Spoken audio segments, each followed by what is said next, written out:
day before yesterday, the Lord woke me up at 4 o'clock in the morning. And I woke up and I felt like I had fear. I woke up in fear. The devil spoke to my mind. He says that you're a failure. He said you're not doing any good. He said, you know, that God has rejected you and he's going to find somebody else.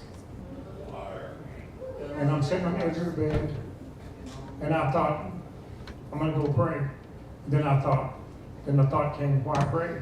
I just told you that God rejected you. Devil's a liar. That's right. And so I sat there and I said, you know what? I'm going to go pray. And I went into the spare bedroom. Sandy was gone. And I sat there and I prayed. And for 20 minutes plus, it felt like I was talking to nothing. It felt like my prayers was not getting this high. You ever been that way? Yeah. Come on. Felt like nobody was listening. And after about 20 minutes or so, I began to pray in the Spirit. Praise God. And as I prayed in the Spirit for about another 20 minutes, all of a sudden, the atmosphere of the room shifted. Praise God. I'm just telling you, people, it doesn't just happen to you. When you get down to pray that opposition, there's a reason for it. That's right. Because there's an open heaven over you. We have access to the throne of grace. And the devil doesn't want you going there. He doesn't want you reaching that place because of the potential and the call on your life. He will do anything to keep you from that. Right after we've gotten the biggest blessings of our lives, immediately the enemy will come. And he will try to flip the thing to where it becomes the worst day of your life.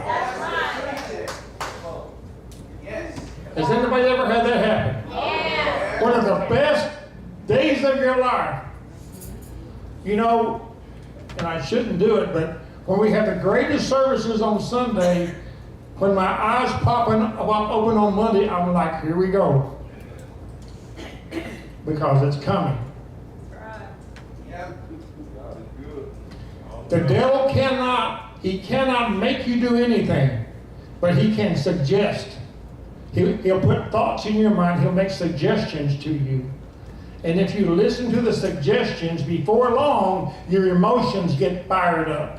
Yeah. And then when that happens, you start really listening. And before long, he has set your life on fire. That's why they call fiery darts. That's why we said we're supposed to take the shield of faith and quench every fiery dart. What's a fiery dart for? It's designed to set your life on fire. And if you don't quench them, they will burn in your life.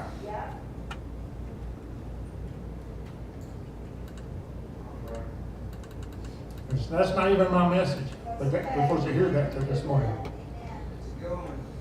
That's a good one, isn't it? Praise the Lord. Thank you, Lord.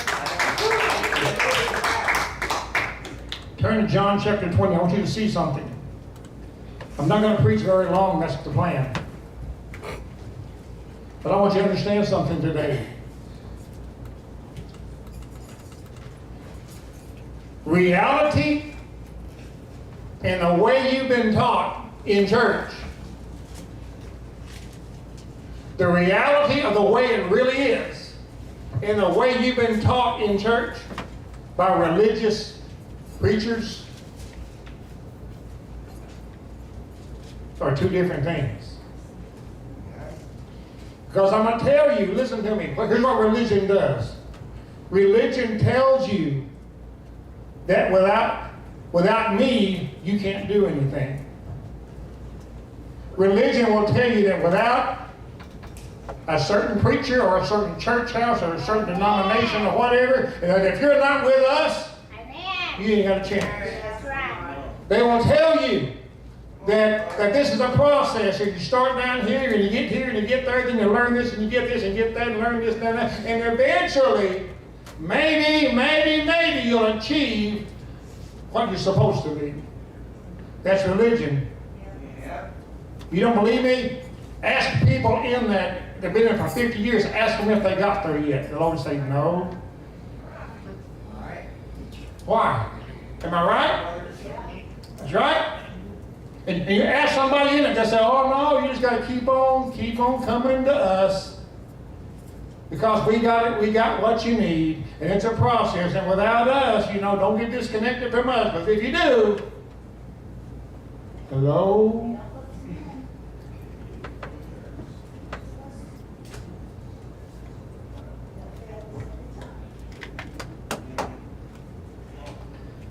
I'm talking about religion.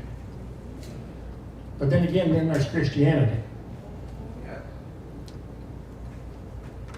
Religion says it's a process, and you need me to continue the process. So just keep coming to me, because I got you hooked. And without me, if you disconnect from me, you're in trouble. That's a lie of the enemy. Yeah. I want to show you today, this is not a process.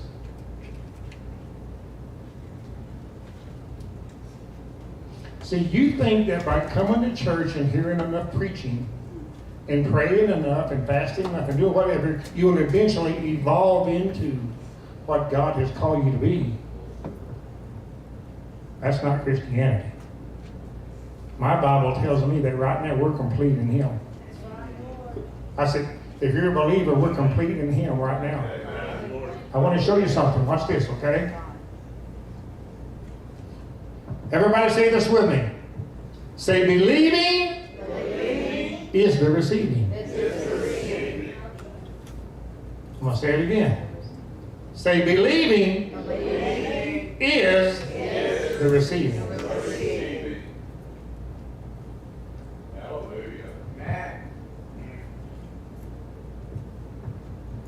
Everybody say that's a little different. That's a little different than what I've heard. But watch this. But Thomas, good old Thomas, he got a bad rap. But Thomas, one of the 12 called Didymus, was not with them when Jesus came. Everybody knows the story here. Jesus had appeared to them. Thomas wasn't there.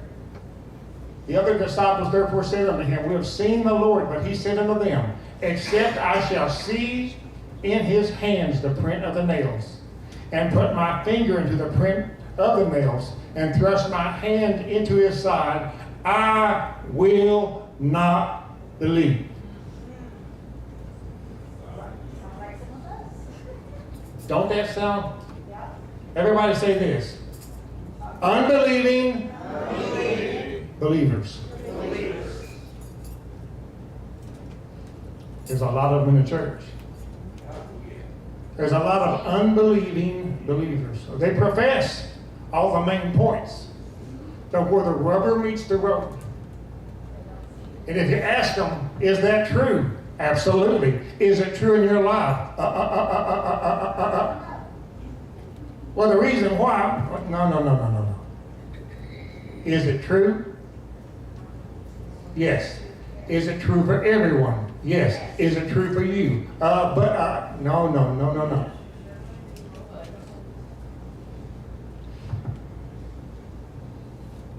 Thomas said, unless I have some evidence other than the facts, I need something else, and then I'll believe.